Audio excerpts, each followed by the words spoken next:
అందరికీ నమస్కారం. నేను మంతుర్తి శ్రీకాంత్ యాదవ్, ఎల్కతుర్తి బీజేపీ మండల అధ్యక్షుడిని. ఇవాళ మనం ఈ ప్రెస్ మీట్ పెట్టుకోవడానికి గల కారణాలు ఏంటి అని అంటే, గత ప్రభుత్వం ఏం అభివృద్ధి చేసిందని ఎల్కతుర్తికి ఇవాళ ఎల్కతుర్తిలో బహిరంగ సభ 27వ తారీఖు నాడు నిర్వహిస్తున్నారో ఒక్కసారి కేసీఆర్ గారు చెప్పాల్సింది. ఈ ఎల్కతుర్తి మండలానికి కనీసము రోడ్లు కూడా వేయలేని స్థితిలో ఉన్న ప్రభుత్వం వచ్చి ఇక్కడ బహిరంగ సభ ఏ ఉద్దేశంతో పెడుతున్నారో మరి అర్థం కావట్లేదు. దీని గురించి ఒకసారి మా ఓబీసీ మోర్చా కార్యదర్శి ఎర్రగొల్ల శ్రీనివాస్ గారు మాట్లాడతారు. కేసీఆర్కి ఇంకో సూటి ప్రశ్న.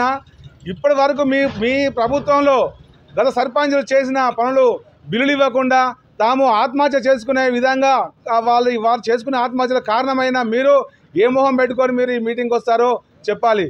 అంతేకాకుండా ఈ మీటింగు 10 లక్షల మందిని తరలిస్తామని చెప్పిండ్రు. మీరు ఏ విధంగా 10 లక్షల మంది వస్తారో మీరు ఒకసారి ప్రజలందరికీ చెప్పాలి. మీరు గతంలో కేటీఆర్ గారు తన సిరిసిల్ల నియోజకవర్గంలో ₹1 కూడా ఖర్చు పెట్టకుండా నేను గెలుస్తా అని చెప్పినావు కేటీఆర్. ఇప్పుడు మీ అయ్య చేసే ఈ యొక్క మీటింగు ₹1 ఖర్చు పెట్టకుండా నువ్వు 10 లక్షల మందిని కాదు, కనీసం 1000 మందిని తరలించు. నీ దమ్ము నీ సత్తా ఏందో చూపెట్టు. నువ్వు కనుక ₹1 కూడా ఖర్చు పెట్టి ఈ మీటింగ్ ఏర్పాటు చేస్తే నీకు సిగ్గుచేటు, నీ అయ్యకు సిగ్గుచేటు, నీ కుటుంబానికే సిగ్గుచేటు అని ఈ కేటీఆర్కి విజ్ఞప్తి చేస్తున్నాము. అంతేకాకుండా ఈ యొక్క మీటింగు దయచేసి ఈ ఈ మండలంలో ఉన్న ఎస్సీ ఎస్టీలకే కాకుండా ఈ యొక్క నియోజకవర్గంలో ఉన్న దళితులకు కానీ విద్యార్థులకు కానీ యువకులకు కానీ మా యొక్క విన్నపం ఏమిటంటే, మనకు చాలా అన్యాయం చేసిన ఈ మన భారతీయ రాష్ట్ర సమితికి బుద్ధి చెప్పే విధంగా ప్రతి ఒక్కరు ఈ యొక్క మీటింగ్ను బహిష్కరించాలని చెప్పి మేము యువకులను ఎస్సీలను అందరినీ విజ్ఞప్తి చేస్తున్నాము.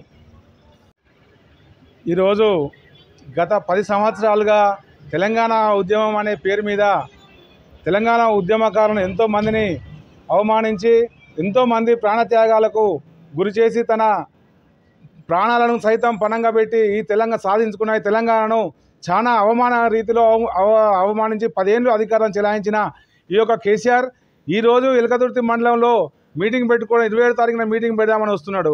బీజేపీ తరఫున భారతీయ జనతా పార్టీ ఓబీసీ మోర్చా తరఫున కేసీఆర్ గారికి ఒకటే సూటి ప్రశ్న చేస్తున్నాము.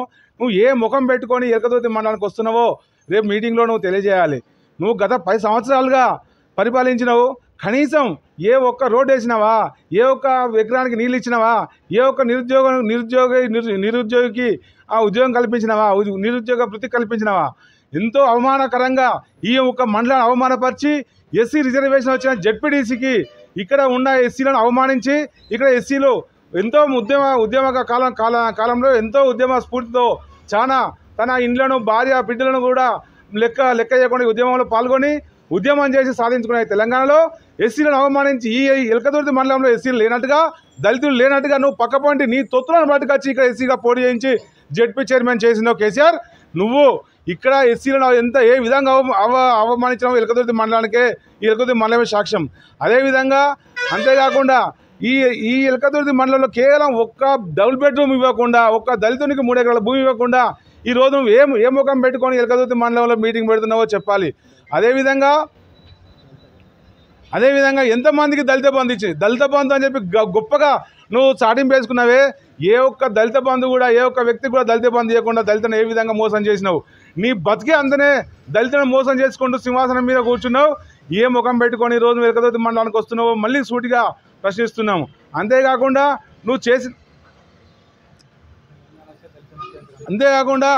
ఈ మండలం వచ్చిన టెక్స్టైల్ పార్కు సర్వే జరిపి ఎంతో గతంలో ఇక్కడ టెక్స్టైల్ పార్క్ ఏర్పాటు చేసి ఇక్కడ నిరుద్యోగులకు ఇక్కడ ఉపాధి కల్పిస్తామనే విషయం మీద ఇక్కడ టెక్స్టైల్ పార్క్ ఏర్పాటు చేస్తామని కేంద్రం ప్రకటించింది.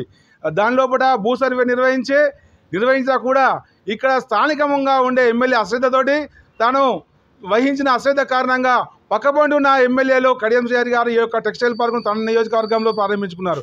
అలాంటి చేతగాని యొక్క ఎమ్మెల్యేని ఇక్కడ నియమించి తను కాలు మొక్కుతూనే పనిచేసేటువంటి దొరల పాలన ఇక్కడ మా ఎల్కతుర్తి మండలంలో మా హుస్నాబాద్ కాన్స్టిట్యున్సీలో చవి చూపించిన ఈ ఎమ్మెల్యేను మళ్ళీ ఏ విధంగా మళ్ళీ ఎల్కతుర్తి వస్తుండో మాకు సమాధానం చెప్పాలి. ఇక్కడ టెక్స్టైల్ పార్క్ ఏర్పాటు చేస్తే కనుక సుమారుగా ఒక 30,000 మంది నిరుద్యోగులకు ఇక్కడ ఉపాధి కల్పించే అవకాశం ఉండేది. అలాంటి టెక్స్టైల్ పార్క్ కూడా రాకుండా చేసిన ఈ ఎమ్మెల్యేను ఏ విధంగా ప్రశ్నించాలో మీరే మీ మీటింగ్లో మీరే చెప్పాలి. అదేవిధంగా గొర్ల కుర్మలకు గొర్రెల స్కీమ్ ఇస్తానని చెప్పి బహిరంగంగా ప్రకటించి కుంభకోణాలమయం చేసి ఏ ఒక్క గొర్రెల కుర్మ కూడా గొర్రెలు ఇవ్వకుండా నీ యొక్క కుంభకోణంలో నువ్వు కోర్టు సంపాదించుకున్నావు. అలాగే నీ యొక్క తొత్తు అయిన తలసాని శ్రీనివాస్ యాదవ్ కూడా కోర్టు సంపాదించుకునే అవకాశం కల్పించినావు. అదే మేము ఎన్నిసార్లు కంప్లైంట్ చేసినా, ఎన్నిసార్లు ఫిర్యాదు చేసినా పట్టించుకోకుండా ప్రతి గొర్రెల కుర్మను ఆర్థికంగా చితికిపోయేటట్టు చేసిన కేసీఆర్కు మా గొర్రెల కుర్మలందరూ తగిన రీతిలో బుద్ధి చెప్పి నిన్ను ఇంట్లో కూర్చుండబెట్టినారు. అయినా కూడా నీకు బుద్ధి రాకుండా మా ఎలకతుర్తి ప్రజలను చాలా అన్యాయం చేసి మళ్ళీ మా ఎలకతుర్తి ప్రజలకు మళ్ళీ ఏ మొహం నీ మొహం ఏ విధంగా చూపిస్తున్నావో చెప్పాలి. ఇక్కడ కేవలం ఈ ఎలకతుర్తి ప్రజలకు ఎస్సీలను ముఖ్యంగా చెప్తున్నా, ఎస్సీలకు మా విజ్ఞప్తి చేసేది ఏంటంటే ఈ ఎస్సీలను చాలా అవమానించి మనకు వచ్చిన జెడ్పీటీసీ అవకాశాన్ని వేరే మండలానికి ఇచ్చి తన తొత్తుకు తనకు చెప్పినట్టు తన అడుగుజాడలు నడిచే తన తొత్తుకు కేటాయించి ఇక్కడ మన ఎస్సీలను చాలా అవమానపరిచింది. కాబట్టి అదేవిధంగా దళిత బంధు ఇవ్వకుండా, దళిత 3 ఎకరాలు ఇవ్వకుండా మన ఎలకతుర్తి మండలానికి సంబంధించిన ప్రతి దళితుడు దీని ఒక అవమానంగా భావించి ఆ యొక్క బహిరంగ సభను బహిష్కరించాలని చెప్పి మేము దళితులకు పిలుపునిస్తున్నాము. అదేవిధంగా గొర్రెల కుర్మలకు కూడా ఈ గొర్రెలు ఇస్తానని చెప్పి చాలా ఇందులో కుంభకోణానికి పాల్పడి ఆర్థికంగా మనం అణిగిపడేట్టు చేసింది. కాబట్టి ప్రతి గొర్రెల కుర్మ కూడా దీన్ని బహిష్కరించాలని చెప్పి మేము విజ్ఞప్తి చేస్తున్నాం. అదేవిధంగా వచ్చిన టెక్స్టైల్ పార్కును మరలగొట్టింది కాబట్టి ప్రతి యువకుడు కూడా ఈ మీటింగ్ను బహిష్కరించాలని చెప్పి ఎలకతుర్తి మండలంలో ఉన్న ప్రతి యువకుడికి మేము పిలుపునిస్తున్నాము. ఏ విధంగా వీటన్నిటికీ కేసీఆర్ తన మీటింగ్లో సమాధానం చెప్పాలని చెప్పి మేము హెచ్చరిస్తున్నాం. శ్రీనివాస్ యాదవ్, భారతీయ జనతా పార్టీ ఓబీసీ మోర్చా రాష్ట్ర కార్యదర్శి.